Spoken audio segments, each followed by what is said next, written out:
All right. Well, thank you so much, D'Angela, for the introduction. Thank you, everyone, for being here. My name is Zachary Hoskins. If you know who I am, I was going to say it's probably from my blog, which is called Dance, Music, Sex, Romance. It is a series of chronological essays about every known Prince song that I haven't written in for like a year, but we're not talking about that today. You also, because D'Angelo shouted me out, you also may know me from these symposia as the guy who's way too into the shower poster from Controversy. So if that's ringing a bell, then that might also be it. So the title of my presentation is "No One Wants to Talk About Apollonia 6." And it's called that because it's what D'Angela told me when she sent me this email last fall asking if I would be willing to change my topic. My original presentation was to talk about the crowd shots in Purple Rain, because that's basically I just wanted to do 20 minutes of crowd work. But D'Angela asked me to oblige because she knew I'm a fan of the girls, and obviously I was more than happy to come. So I'm a known fan / apologist of Prince's girl groups. I presented on Vanity 6 last year, and I'm a recent convert to the Apollonia 6 album in particular. So I think this is a good fit. It makes sense. So I want to start today, if you'll permit me to start on kind of a less positive note. I want to start today by talking about why no one seems to want to talk about Apollonia 6. And the first reason why is it had a tepid critical reception. I honestly had to do some digging here to even find critical receptions to Apollonia 6.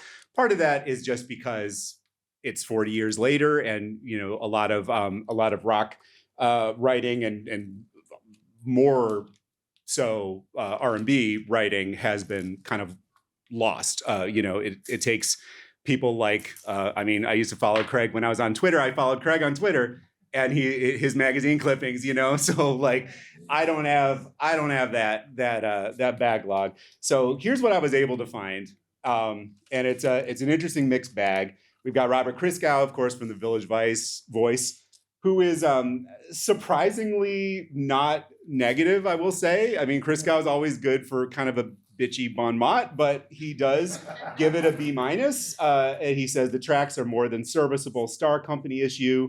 The formula, however, is less than kicky shock. We have J.D. Considine from Rolling Stone, who was, I would say, even more lukewarm. He said there's a lot of silliness and flirtatious humor to Apollonia 6, but none of the giddy edge that made Vanity 6 such a camp delight. Okay, the album does boast such screamers as "I got a fever when you touch my lingerie in public," but come on, Rick James can do that as well. And then Jeffrey Himes from the Washington Post was thoroughly unimpressed. He actually lumped this album together with Apollonia, with Vanity's debut album, Wild Animal, as nothing more than softcore porn monologues set to funk rock music.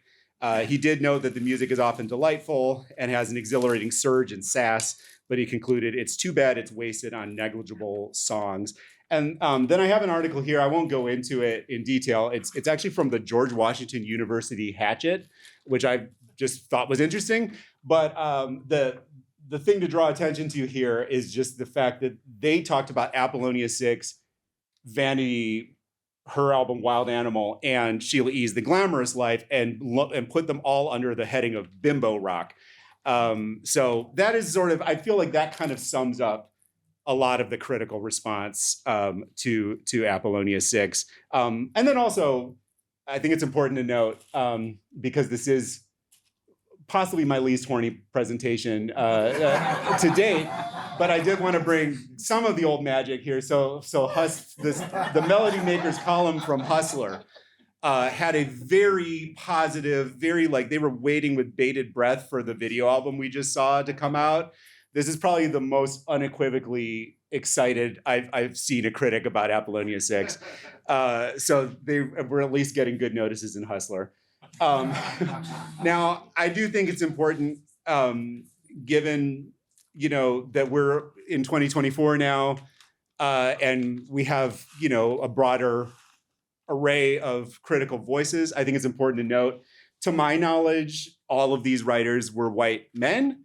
I don't know what their sexual orientations were, but I have some suspicions that they were probably closer to straight than not. And so I do think that that's, especially as we get into some of the other presentations that are talking about women's and our roundtable is talking about women's responses to Apollonia 6, queer people's responses to Apollonia 6. That voice is not being represented here. So I do think that's important to call out. And then next, I'm actually really glad for the last panel to kind of tee this up, because I wasn't super happy with the way that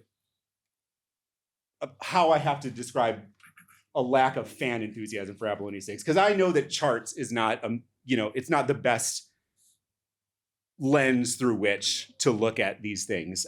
So I was happy that we got a wide range on the panel, and a lot of people, whether they were encountering the album in real time or like Chinesha, who's my same age, were sort of investigating it, looking backward.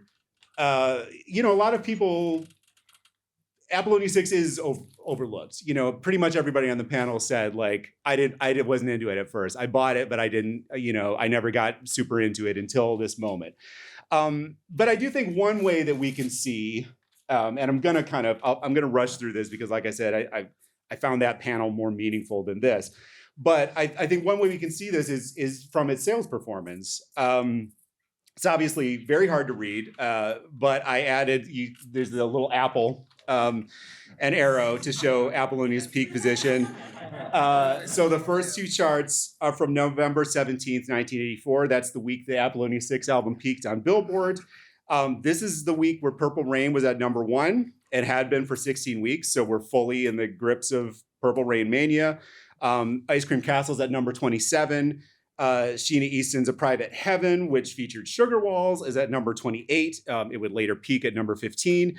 And Sheila E's The Glamorous Life is at #45, which is actually on its way down the charts because it came out first after peaking at #28. And meanwhile, Apollonia 6 is way down at #62. That was its peak position on the top 200 albums chart. Now, I know some of you out there are probably thinking, I bet Apollonia 6 did better on the black charts. And you'd be right, but it's kind of a similar, when you look at position-wise, it's a similar story. Apollonia 6 peaked at #24. Purple Rain, of course, is #1. The Times #5. Even Vanity, her solo album, is at #14.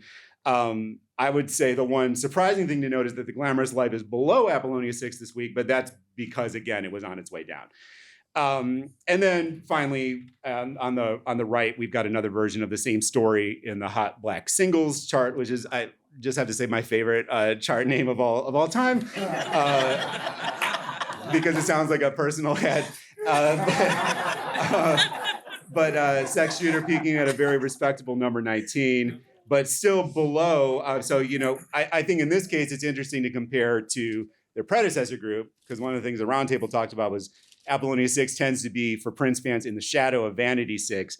Nasty Girl reached #7 2 years earlier and without the aid of a major motion picture for promotion. So I think we can say for Prince, for 1984, for the year that this blockbuster movie is out, this is a tepid chart performance. And then lastly, this is going to be probably the most contentious part. Lastly, Prince didn't want to talk about Apollonia 6, and this subject actually came up in a recent episode of What Did Prince Do This Week? So this is one of those rare moments where I know in advance that D'Angela disagrees with me, because D'Angela was like, she was reading the part where Dwayne Tudall said that Prince was losing interest in the project, and she was like, I don't know that that's true. I don't, so I will say, blanket caveat, and that's why I put the asterisk here. But none of us know what Prince was thinking ever at any point. That's just a fact. But I think that we have enough evidence to draw some pretty decent inferences about what the esteem to which Prince held this project. So Exhibit A here is the production history of the album compared to the other 3 albums we're celebrating this weekend. We all know Prince was always juggling a lot of plates. In the Purple Rain era, he was juggling more than he'd ever attempted before. 4 albums in 1 year is frankly crazy, even for 1984. And I think the way he prioritized or didn't prioritize these projects can give us some clues to his level of enthusiasm for them. So Sheila E, you can see, was recorded in just a blitz, a flurry of activity. Started in December 83, but the actual tracks with Sheila were recorded basically in about a week in April 84, and then it was rushed to market 2 months later. I think we can say Prince was very excited about Sheila E. Obviously, his own project really labored over because it had to go with the production schedule of the movie. But then we see Ice Cream Castle. He started that earlier than any of the other projects in March of 83. Finished it earlier than any of the other projects in January 84, but he didn't release it until 6 months later in July. To me, I would say that this suggests that the time were less of a priority for him, which makes sense because the band was effectively broken up at this point. And now you can probably see where I'm going with this. Work on Apollonia 6 began in earnest in October 83. There's a little bit of, there was a second Vanity 6 album in there that kind of bled into this one. But so I put the beginning of this album proper in October 83. It wasn't completed for another 10 months in August of 84, which was over a month after the release of the Purple Rain album. So his album was already out and he was still working on Apollonia 6. And this meant that the album came out 4 months after The Glamorous Life and about 3 months after both Purple Rain and Ice Cream Castle. So again, we don't know what Prince was thinking, but I think we can certainly look at these dates and draw the conclusion that this was the odd one out. Exhibit B for why Prince didn't want to talk about Apollonia 6. So this is the list on the left here. This is the list of all of the songs that were at some point, according to Prince Vault, considered for this album. I know that some of them are a little bit questionable, but I decided to just put them all here. And then here we have, he took 2 of those back himself. Take Me With You ended up on Purple Rain and was released as a single. 17 Days was, of course, a B-side, the B-side in some people's estimations. 2 of them went back to the vault. Velvet Kitty Cat wouldn't come out for 35 years, something like that, until 2017. Manic Monday obviously went to the Bangles and became a number 2 hit for them, only kept out of the top spot by Prince. And then basically a whole chunk of the album ended up becoming the core of The Glamorous Life. And so you can see on the left here, this is what we're left with. And I think it's interesting as someone, again, who I was born in 84, so I was not listening to Apollonia 6, at least not, consciously. So as someone who kind of went back and filled in these gaps, I'm someone who, this is the narrative of the album that I grew up with. And I think for people who got into it not in real time, a lot of the time the conversation about Apollonia 6 is defined by what it's a deficit, what was not on the album. There could have been Manic Monday, there could have been The Glamorous Life, there could have been Take Me With You. And instead we're left, the implication is that we're getting the leftovers. And I think that's sort of affected this album's reputation. And then finally, Exhibit C for why Prince didn't want to talk about Apollonia 6. This is an original cartoon by Prince. It showed up in I think it was on the back sheet of the Happy Birthday, Mr. Christian lyrics sheet. So the last song that Prince worked on with Apollonia. It's a little expressionistic, but I will say it's titled A Day with Apollonia, and it pictures Prince as the kid behind a piano saying something unprintable, and then Apollonia is behind the microphone and she's just saying sorry. so we talked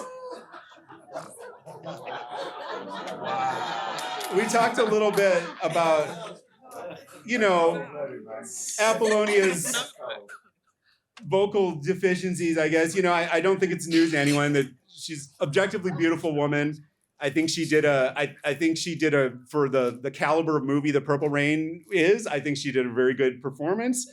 But she was not a singer. So, I can understand why for us, whether it was 1984 or 2024, the prospect of listening to an album fronted by Apollonia, the woman who sang that line that Tammy sang from Take Me With You, I get it. It's not an enticing idea. And then we also had to just add the fact that she came into the picture as a last minute replacement for arguably the most beloved Prince adjacent woman of all time. And, I get the skepticism for sure. But so that was the negative part. So the thing is, I'm here today because I love the Apollonia 6 album. I think we should be talking about the Apollonia 6 album. So now I want to move to the question of why should we want to talk about Apollonia 6? So here we have a timeline of 5 albums in 6 years, starting with Controversy in 81 and ending with Parade in 86. Thank you.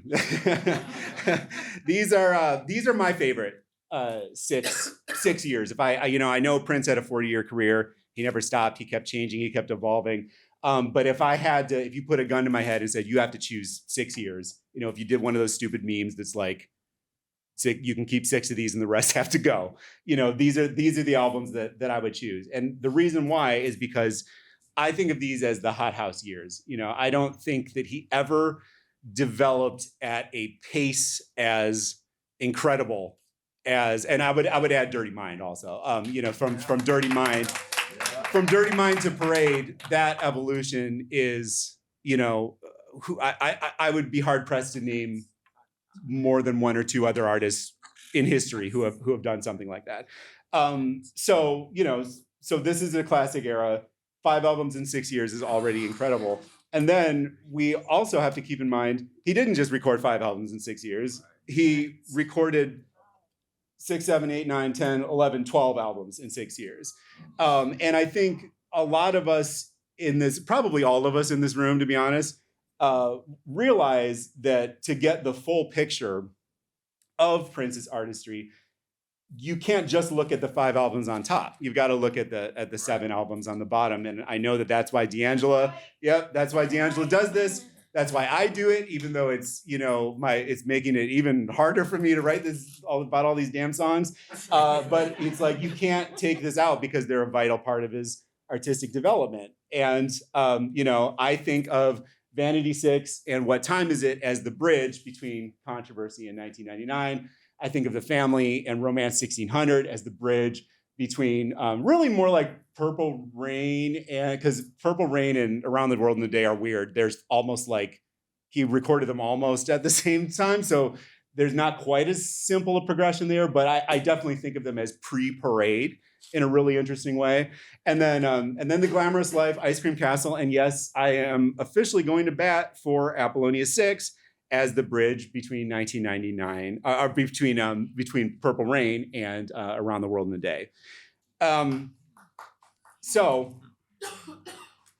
if I were to point to one song that could turn an Apollonia 6 doubter into a convert, I would say it's A Million Miles.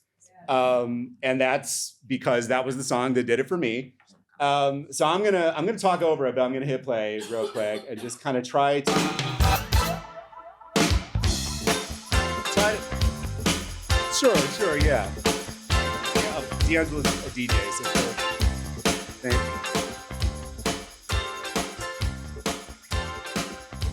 So this song was recorded February 3rd, 84, initially as a jam between Prince, Wendy, and Lisa, and Sheila E. And when I wrote about this song for my blog, I was struck by the chronology. By the beginning of February 84, all but one of the songs that would end up on Purple Rain had been recorded. Actually, the bulk of the album was already finished before filming began in fall of 83. So for an artist as prolific as Prince, he's in next album territory at this point. And I think we hear that in this song. This is radically different from Let's Go Crazy, Computer Blue, Purple Rain, any of that core group of songs that Prince previewed at Fifth Avenue the previous summer.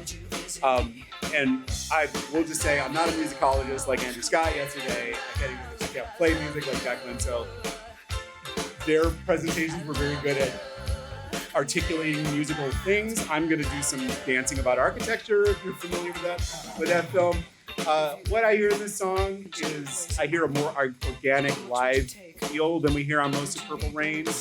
Oddly, even though a lot of the album was recorded live, and certainly on 1999, much more live. I hear jazz textures. I hear improvisation and looseness rather than the rigid robotic precision of something like Pure Blue. I hear touches of psychedelia, which evokes not only future Prince world sounds like Around the World in a Day in a Parade, but also the big music is what it was called, of contemporary 60s inspired British rock groups like the Waterboys, who, if you hear, there's actually a recording from a reissue of their album This Is the Sea that came out last year, of them just moving around the studio singing Prince's Paisley Park. So there's a really interesting interplay between, I don't know how aware Prince was of the Waterboys, but they were certainly aware of him, and they could tell that he was on the same wavelength that he was. And I'm also a thwarted creative writing major, so if you'll permit me some synesthesia, what I hear in this song, I hear blue skies and sunlight, which is a stark contrast to the dark, gritty cityscapes and neon-lit cyberpunk of 1999 and the Purple Rain. The interesting thing, though, is that Prince may have moved on from Purple Rain proper, but he couldn't really move on until he was done with the movie. So I think of A Million Miles, along with several of the other tracks from Apollonia 6. I'm thinking of Some Kind of Lover, Limousine, and Spanish Villa. Much of the Glamorous Life is also in this category. 17 Days B-side. Unreleased vault tracks like Our Destiny, well, now released, Our Destiny and Roadhouse Garden. And honestly, I think of two songs from Purple Rain itself, which were Take Me With You and When Doves Cry, as a kind of pocket mini era, distinct from the albums that came both before and after. I think of it as Purple Rain Mark II. And what I find fascinating about this mini era is that it finds Prince in a transitional, fluid space. I'm tempted to say a queer space, but I know we're going to get there with the other presentations, so I'll leave it at that. Collaborating with women on equal footing, or as equal as one can get with Prince. And I think this, again, the panel really teed this up. And this, for me, is what brings Apollonia 6 out of the shadow of Vanity 6 in particular. I'm also team Vanity, like, unequivocally. And, but aside from the Apollonia versus Vanity thing, I think the album, for me, is more musically adventurous. It's more egalitarian in its use of, it's not even appropriate to say use of women. He's on the same level he's collaborating with Sheila E and Wendy and Lisa and Brenda. And I would even venture, I was a little hesitant to say this, but the roundtable gave me more courage. I would say more feminist than its predecessor. And I say all of this as someone who adores Vanity 6. That's up until I really had to listen to Apollonia 6, I was a Vanity 6 partisan. So, this is growth for me. How are we in? Okay. So that's most of my pitch for Apollonia 6. But I'm going to do...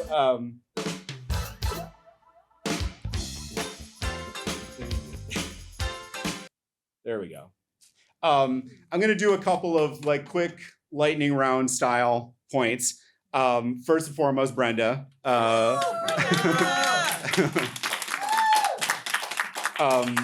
We all know D'Angela calls Apollonia 6 Brenda 6, and she's right to do so.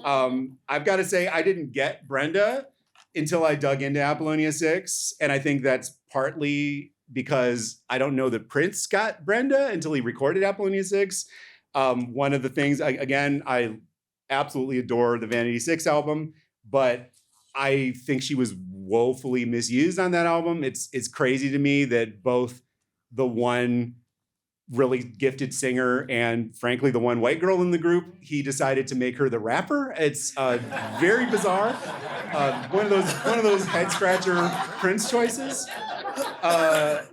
But on Apollonia 6, it's like he heard the feedback and he made amends. So I mean, Million Miles, she sounds amazing. Some Kind of Lover. Some Kind of Lover is like like Brenda. I didn't know Brenda could get that sexy from Vanity 6, because she's like the tough girl. My wife is always like, she's always like, Brenda looks rough, because she's always smoking. But on she's like, she's like a Mary Jane girl almost. But on Apollonia 6, it's like, oh wow, Brenda is, she's gorgeous. And her voice is incredible. So and then another real quick one. I'm glad that this played, so I don't have to talk too much about it. This was almost the subject of my presentation, but I decided we need to talk about the music for Apollonia 6 because that's like often the only thing we don't talk about. But I will just put in a plug. If you were in the bathroom while this was playing, this is their short film that was shot in 1985 and didn't come out. If you didn't see it, if you haven't seen it, and you're a fan of camp, especially like I am, you need to see it. If these screenshots appeal to you, you owe it to yourself to see it, and it needs to be released on 4K. So I'm gonna close with something I don't usually do, which is to tie my argument to something that actually means something in real life. So of the 4 albums we're celebrating this weekend, only one is not currently in print, this one. Only one is not on streaming services. Only one is impossible to find a high resolution scan of the cover. So I had to waste like 2 hours scanning different parts of the LP and trying to merge them together in Photoshop so I could get something that would look good on a big screen. It's kind of wild how this album has just sort of dropped off the face of the earth for everyone who's not a huge fan. And it's not being protected as valuable intellectual property. I think D'Angelo mentioned this yesterday on What Did Prince Do This Week? You can stream Apollonia 6 to your heart's content. You can put it on your own videos, and we all know what the Prince estate is like about copyright, and they do not care. They don't care about this. It's abandonware, so I mean, this is a screenshot video. This is a screenshot of a video from 9 years ago. I took this yesterday. It's been here for 9 years. Rob Ruiz is not the rights owner. There's a thing on the page. He says no copyright infringement intended, which you always know that means you don't own the copyright, because that's not how it works. But it's been allowed to just, you can look it up today if you want. And I get it. I understand that record companies aren't preservationists, and I get that there needs to be a profit margin. This is a business, like Billy says. But I also think every note Prince wrote is worth preserving. Yes. And it makes me sad to see an album this fun that was released on a major label with the lead single that appeared in a blockbuster motion picture just fall by the wayside like this, when at minimum, just dump it on streaming. Like I don't need a box set of Apollonia 6. I would love it. I would love a double LP release with Prince's guide vocals. Yes. But if you're not going to give us that, just put it on Spotify for God's sake. So, and I've actually, like, this blew my mind. Has anybody seen this? Yeah. This is crazy. This is honestly, like, it's kind of a joke and it's kind of not. I find this image very disturbing. So if you don't, I know it's like, it's kind of hard to tell if you're not right up there. But on the left is the original movie poster of Purple Rain. And on the right is a leaked image of an upcoming 4K home video release from Amazon Journey. On the left is Apollonia 6. I don't know who that is on the right. Like, I honestly might be AI generated, which that is really like weirded me out. So my point here is not to initiate a classic Prince fan overreaction. This might not be the final image for the 4K release, and if it is, it's probably a weird rights issue and not like a deliberate Orwellian effort to erase Apollonia from history. But I think even if this does turn out to be a false alarm, I still think it says something about how far Apollonia 6 has fallen from the center of the conversation. I mean, just imagine any other major film, even as a stopgap, putting out an album for the 40th anniversary of a movie and replacing the lead actress on the poster. It's kind of crazy. And I think we got here because we haven't seen Apollonia 6 as a project as worthy of inclusion in the canon. And, you know, hopefully what I'm hoping is that events like this and, you know, the tireless work that D'Angela is doing to bring attention to these forgotten records will avoid these sorts of dystopian things from happening more in the future. So I think that's it for me today. I have to officially retire this Photoshop that Kanisa did. So I'm showing it to you one more time, and it'll live on in my heart. But thank you so much, everybody.